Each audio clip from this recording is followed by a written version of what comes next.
Hey, it's McConnell here, trying for a distance dissection. We start with the earthworm because the earthworm is simple, and yet it's an animal.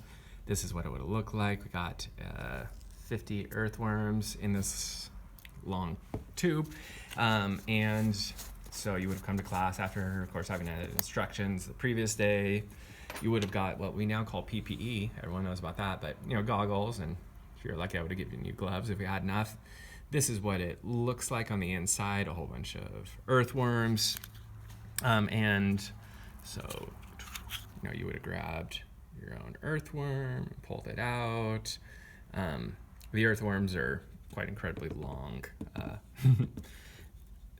that we dissect.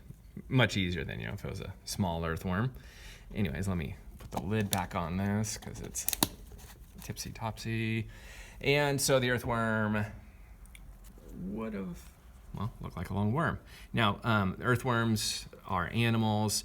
To really understand the structure of the earthworm, you go to the clitellum, which is this smoother, discolored middle, not even middle section. This is a section that's closer to what we call the anterior or the head end. There's a mouth in here, which you kind of have to work around on the earthworm to get look at, so we won't bother with that on a video like this.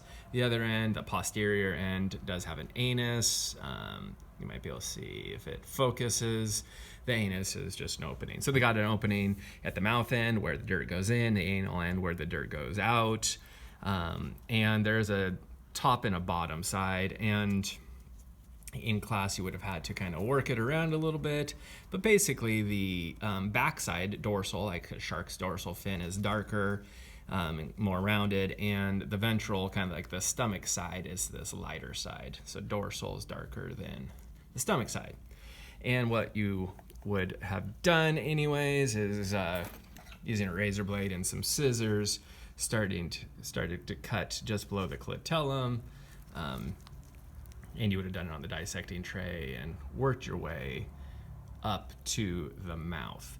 And once you've cut it open all the way up into the mouth, then you would have, from the clitellum up to the mouth, you would have had an opportunity to take a look at the most important structures, which are really centered around the digestive system.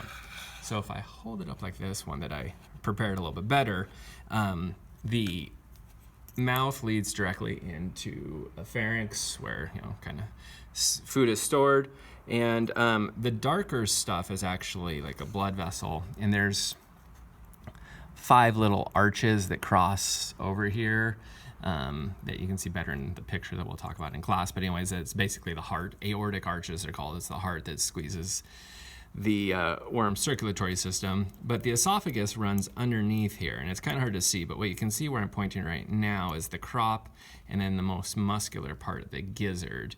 That's kind of where the dirt is stored, and then the dirt passes through, you can't really see it in this image, but down through the intestines, the nutrients are absorbed out, and then the dirt exits out through the anus. So most of the worm's length is the intestines, giving it a long time to digest and take the nutrients out of the dirt, because often there's not a whole lot going on in dirt. And then you would have taken a look at underneath all of this, basically the worm's version of like a brain and such, which we'll talk about in our Google Meet.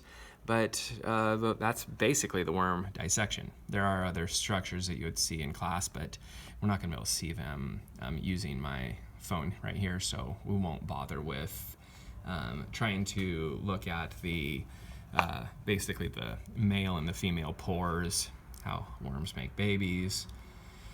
Anyways, there you go, the earthworm dissection. I guess I should point out the segments. They are numbered, and you actually can count down segments on the outside of the worm to see what's going to be underneath it. So the segments on earthworms are the same. It's not just like random segments. The structure of the worm is organized, even though it is the simplest animal.